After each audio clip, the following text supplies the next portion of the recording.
시간을 드린다는 게 참 어렵습니다. 이게 자기 시간도 버려야 되고 또 땀과 열정도 있어야 되고, 특별히 오늘 성령 강림 주일을 맞이해서 오늘 찬양 드려진 것 같이 여러분의 삶의 모든 은혜가 하나님의 은혜로 충만케 회복되기를 주의 이름으로 축복합니다. 우리 먼저 인사하겠습니다. 한영절께 오신 것 두 발 발려 환영합니다. 사랑합니다. 축복합니다. 반대편에 사랑합니다. 축복합니다. 우리 임중재 안수집사님 큰 잘 치료받고 오셨네요. 우리 환영하는데 한번 박수 한번 주세요. 백성목사님 사모님 따로 앉으셔서 났어요. 우리 박수로 한번 해주겠습니다. 감사합니다. 우리 사람이 교제를 한다는 것은 참 좋은 것 같습니다. 교제는 좋은 교제도 있고 나쁜 교제도 있어요. 친구 간에, 친척 간에, 또 교우 간에, 또 젊은 남녀 간에 여러 가지 교제가 있어요. 그 교제를 통해서 이제 행복을 찾는 사람이 있고 또 그렇지 못한 삶을 찾는 사람들도 많이 있습니다. 그러나 오늘 성령 강림주일을 맞이해서 우리가 특별히 성령과의 교제가 가장 아름답고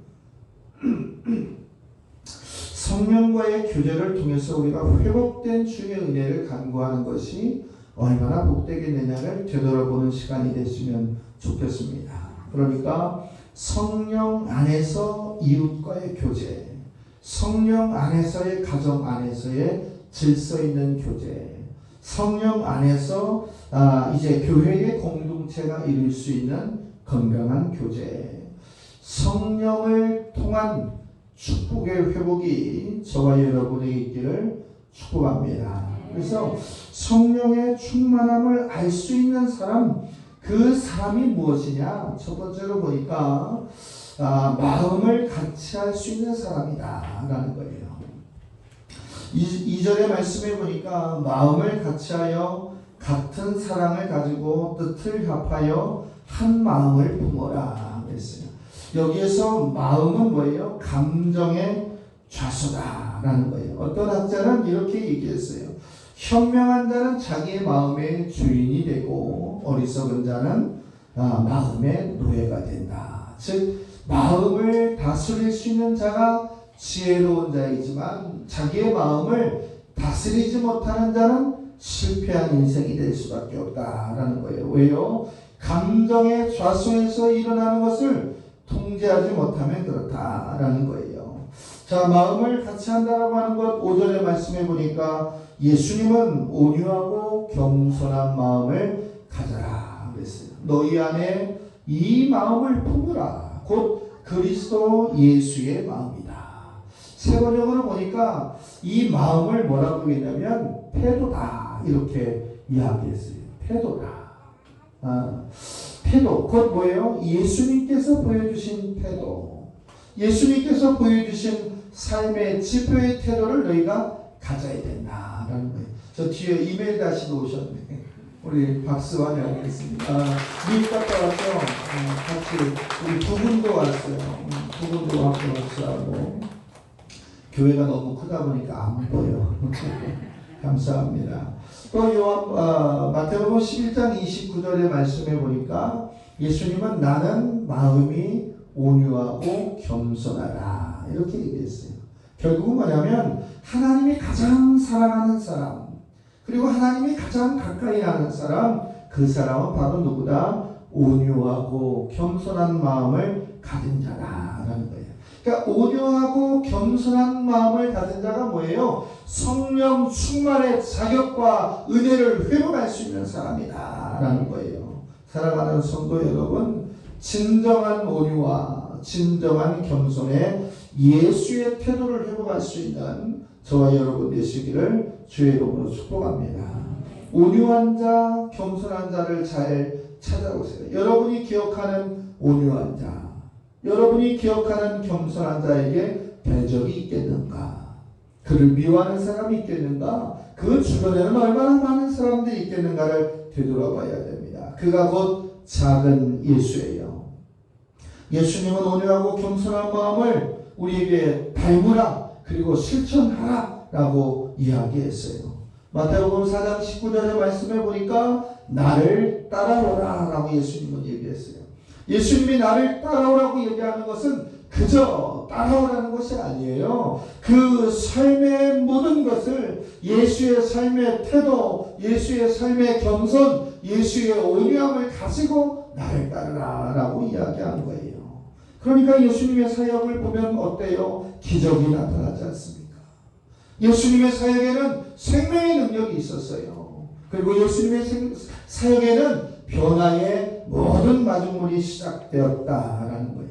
결국 신앙이라고 하는 것은 뭐예요? 신앙이라고 하는 것은 머릿속으로 인지하고 멈추는 것이 아니다. 진정한 신앙인은 행동하는 열매를 보이는 사람이다라는 거예요. 우리가 살아보면 알잖아요. 그가 옳은가? 그가 그른가? 성경의 말씀의 기준으로 뭘 보면 아는 거예요? 그의 열매를 보면 아는 것이다 라는 거예요. 그러니까 우리가 성령 안에서 충만한 은혜를 받고자 한다면 남의 비교하는 것, 남을 핑계하는 것, 남 탓하는 것, 그것이 얼마나 죄악된 모습인가를 우리는 알아야 돼요. 예수님이 언제 남 탓을 했습니까? 예수님의 제자들은 남 탓을 많이 했어요. 그러나 예수님은 나를 따라오라 이야기하셨어요. 사랑하는 성도 여러분, 우리가 지금 잘못되고 안되고 연약하고 문제 있는 모든 것이 남의 탓의 문제라고 한다면 철저하게 회개해야 합니다. 그것은 자기 방어를 위한 부득이한 죄일 뿐이다 라는 거예요.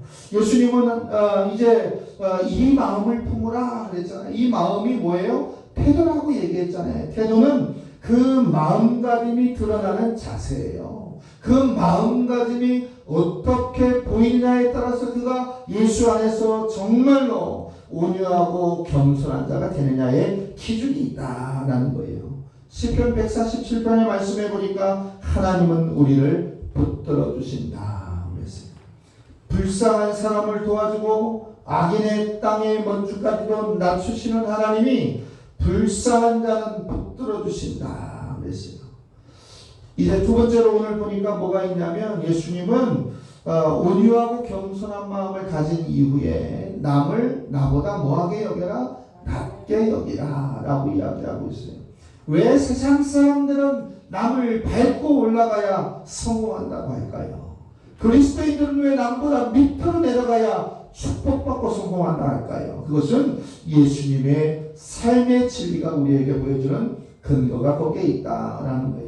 아무 일이든지 다툼이나 허용으로 하지 말고 오직 겸손한 마음으로 각각 자기보다 남을 낮게 여기라. 그게 뭐예요? 남을 나보다 낮게 여기라는 것은 계속해서 그를 존경하라 그 뜻이에요. 인정하라. 그리고 그가 이야기하는 것을 수용하라라는 거예요. 가장 비겁한 게 뭡니까? 앞에서는 예수, 뒤에서는 노예예요. 그게 세상의 진리 아니겠어요? 정치 패당권의 진리 아니겠어요? 그리고 우리가 불합리한 관행에서 떳떳하게 얘기지 못하는 비겁한 자들의 변명이에요. 남을 낮게 여긴다라고 하는 것은 그것을 수용한다면 알겠습니다라고 하고 복종하고 따라가는 겸손이 우리에게 있더라라는 거예요. 우리 마음이 낮아지면 낮아질수록 우리는 주님의 축복의 도구로 사용되어질 수 있다는 사실을 기억해야 됩니다. 왜냐하면 물은 어디에서 많이 고이는가? 이 물리학적인 관점에서 보면 낮은 곳에 물이 많이 모이게 되어 있는 거예요. 은혜를 사모하는 자는 낮아지는 만큼 그 은혜의 열매를 찾을 수 있다는 사실을 우리는 성경의 말씀을 통해서 회복해야 된다라는 거예요. 자, 세 번째로 보면 어떻게 되는 거냐? 마음을 같이 하는 사람은 정직한 자가 되어야 한다. 시편 97편 11절의 말씀에 보니까 마음이 정직한 자를 위하여 기쁨을 뿌리시는 거다. 마음이 정직한 자를 위하여 기쁨을 뿌리는 거다. 우리 주의 말씀대로 하나님의 말씀대로 정직한 마음을 가지려고 노력하는 유언이 되시기를 주의 이름으로 부탁을 드립니다. 왜 기도해도 답답할까요? 왜 찬양하고 금식하고 결단을 해도 답답할까요? 아마 어느 한켠에 우리가 버리지 못하는 우리의 오염되고 부패되어져 있는 악취나는 죄의 문제가 우리 안에 있을 수도 있습니다. 마음은 그릇과도 같아요. 그래서 무엇을 담느냐에 따라서 그 그릇이 귀하게 쓰임을 받을 수도 있고 천하게 쓰임을 받을 수도 있고 깨질 수도 있다라는 거예요. 사랑하는 성도 여러분, 깨끗한 마음의 그릇을 회복할 수 있기를 주의 이름으로 축복합니다. 어떻게 하든지 정직하려고 살아가려고 하는 마음의 믿음이 있어야 된다. 왜요? 우리는 신앙인이에요. 신앙인의 모습은 거짓과 욕심과 부정과 뇌물과 같은 것과는 관련이 없는 통할 줄 아는 결단의 믿음이 있어야 된다라는 거예요. 좀 가진 것이 적으면 어떻습니까? 그거보다 더 깨끗한 마음이 우리에게 있어야 됩니다. 금은 부어가 좀 없으면 어떻습니까? 성령으로 우리가 충만함을 받고 천국의 소망을 가지고 나아가는 것이 우리에게 더욱더 유익하다는 사실을 기억하시기를 주의 이름으로 부탁을 드립니다. 마음을 같이 할 줄 아는 사람 네 번째는 뭐냐면 넓은 마음을 가져야 한다라는 거예요. 넓은 마음. 열왕기상 4장 29절에 보니까 하나님이 솔로몬에게 지혜와 총명을 심히 많이 주시고 넓은 마음을 주시되 바닷가의 모래와 같이 하였다. 즉 뭐예요? 성령이 충만한 사람은 그의 마음이 바닷가의 모래와 같이 풍요롭다라는 거예요.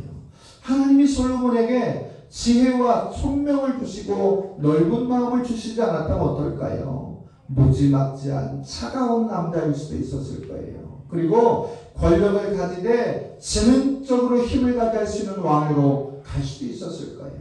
그러나 하나님은 솔로몬에게 지혜와 총명을 주시되 플러스에서 바다와 함께 모래와 같은 넓은 마음을 주셨다라는 거예요. 그리스도인의 연합함의 기준, 마음을 같이 할 수 있는 자의 기준이 무엇인가? 바다의 모래와 같은 넓은 마음을 달라고 기도할 수 있는 저와 여러분 되시기를 주의 이름으로 축복합니다. 그리스도인은 대인이에요. 큰 사람이에요. 예수의 제자이기 때문에 예수님의 삶의 모든 지표가 우리의 삶의 열매가 된다는 사실을 가지고 큰 마음을 간구하는 성도들 되시기를 주의 이름으로 축복합니다. 두 번째, 성령 충만을 이룰 수 있는 사람은 무엇이냐?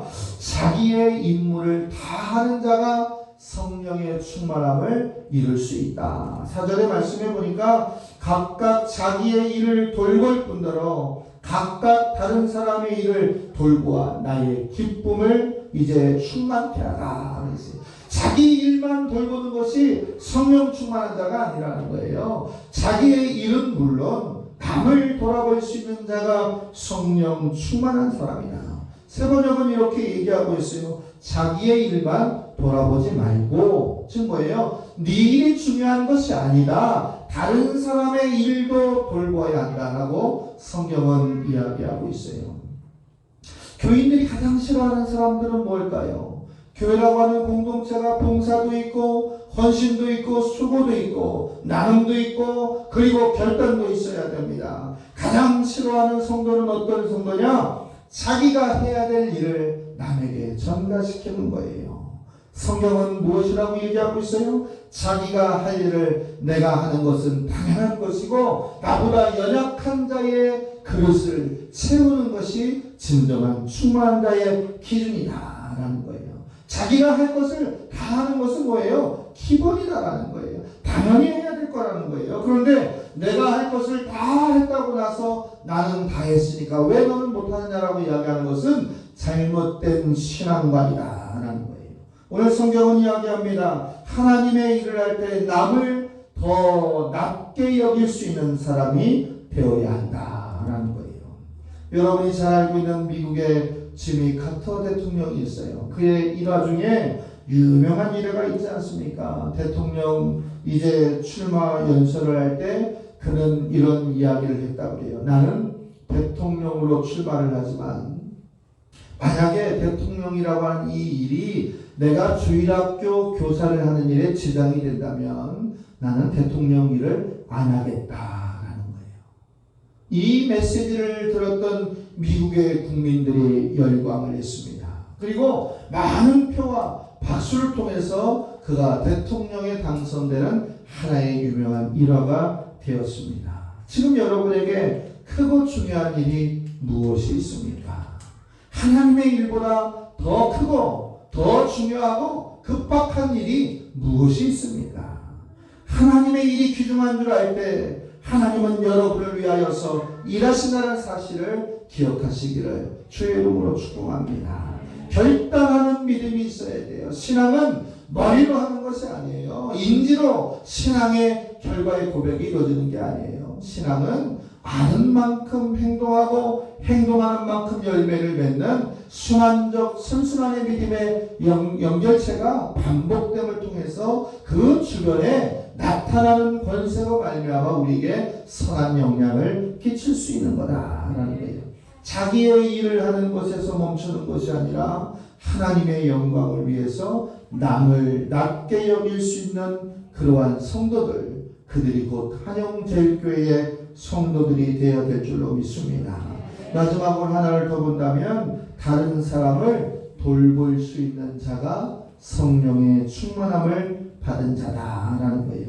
4절의 말씀 후반절에 보니까 각각 다른 사람의 일을 돌보아 나의 기쁨을 충만케 하라. 이 돌아보라 라고 하는 이야기는 주의 깊게 관찰하고 흥미를 가지고 돌보아줘라 라는 거예요. 그러니까 우리 그리스도인은 삶이 뭐예요? 예수 정신이거든요. 예수 정신은 나보다 남이에요. 그리고 그들에게 먼저 내려가는 상황이에요. 오늘 빌립보서는 어떠한 기준 가운데 있느냐? 바울은 감사할 수 없는 조건, 그리고 남을 위해서 기도할 수 없는 조건, 연약한 조건에 있는 감옥 속에 있는 상황일지라도 자기의 목회 영역에 있는 모든 성도들을 돌아보기 위해서 이 글을 썼다라는 사실을 봐요. 바울의 모든 서신서의 공통점은 지금 내가 처한 상황보다 내 현장에 있는 성도들의 모습, 그리고 미래의 그리스도인들을 위해서 결단하는 서신이 많았다는 사실을 우리는 기억해야 됩니다. 개미처럼 열심히 일하는 것 중요하지 않아요. 개미처럼 열심히 일해서 자신만을 위하는 것은 성경적이지 않아요. 성경은 오늘 빌립보서의 말씀처럼 남을 돌볼 수 있는 신자가 되라 라는 거예요. 그래서 우리가 선교도 가는 거예요. 그리고 우리가 구절을 하는 거예요. 그리고 남의 연약한 자의 소리를 들어주는 거예요. 그것이 우리 한영 공동체의 신앙과 신학적 방향이다라는 사실을 우리는 기억해야 됩니다. 열심히 일하는 벌처럼 남을 위해서 손을 내밀 수 있는 구제의 마음이 우리 모두에게 날마다 있기를 축복합니다. 성경에 보면 자기 힘으로 일해서 자기의 손으로 수고한 대가를 받는 경우도 많이 있지만 남을 위해서 수고하고 애쓸 때 더 큰 축복의 열매를 주었다는 사실을 우리는 알 수가 있어요. 누가복음 6장 38절의 말씀에 보니까 주라 그리하면 너희에게 줄 것이니 곧 후히되어 누르고 흔들어 넘치도록 하여 너희에게 안겨주리라. 내가 열심히 일해서 심고 거두는 것보다 하나님이 우리에게 주셔서 누르게 하시고 흔들게 하시고 넘치도록 하는 것이 더 복되다라는 사실을 우리는 깨달아야 되는 거예요. 잠언 11장 25절에도 보면 구절을 좋아하는 자는 풍족하여질 것이요 남을 윤택하게 하는 자는 윤택하여질 것이라. 나는 지금 어려우니까, 나는 건강하지 않으니까, 내 노후가 준비되어 있지 않은 것, 이것은 주님의 안에 합당하지 않은 생각이다. 그리스도인의 손길은 남을 위해서 오른손이 왼손이 하는 일을 각기 구별하지 못할 정도로 포용할 수 있는 성령의 사람이 되어야 한다라는 거예요. 누가복음 11장 41절에도 보면 그 안에 있는 것으로 구제하라. 너희 안에 있는 그곳으로 구제하라. 그리하면 모든 것이 깨끗하여질 것이라. 이 깨끗하여질 것이라 뭐야? 테라피, 치료하겠다. 결국은 사람이 고침을 받고 깨끗해지고 질병의 완쾌까지도 이루어지시는 모든 것은 하나님의 말씀을 실천하고 점검할 때 우리에게 이루어진다라는 거예요. 말씀을 정리해 보겠습니다. 사랑하는 성도 여러분, 코로나19로 얼마나 강박해진 세상 속에서 우리가 살았습니까? 그러나 그럼에도 불구하고 하나님의 성령의 역사는 지금도 저와 여러분을 통해서 역사하시기를 소망하고 있어요. 우리 그리스도인들, 특별히 우리 한영 공동체는 나 중심의 이기주의를 탈피했으면 좋겠어요. 그리고 공동체를 위해서 희생하고 예수의 이름으로 양보하고 예수님 때문에 내려갈 수 있는 겸손의 완성자들이 되시기를 주의 이름으로 축복합니다. 오늘 말씀처럼 온유하고 겸손한 예수님의 마음을 가지고 남을 나보다 낮게 여길 줄 아는 성도들이 되고 자기의 임무를 다하는 것은 물론이요 남을 돌볼 수 있는 그러한 믿음의 일꾼들 되시기를 축복합니다. 그래서 신령하고 아름답고 예비된 축복을 감당하는 모든 성도들 되기를 축복하겠습니다. 기도하겠습니다.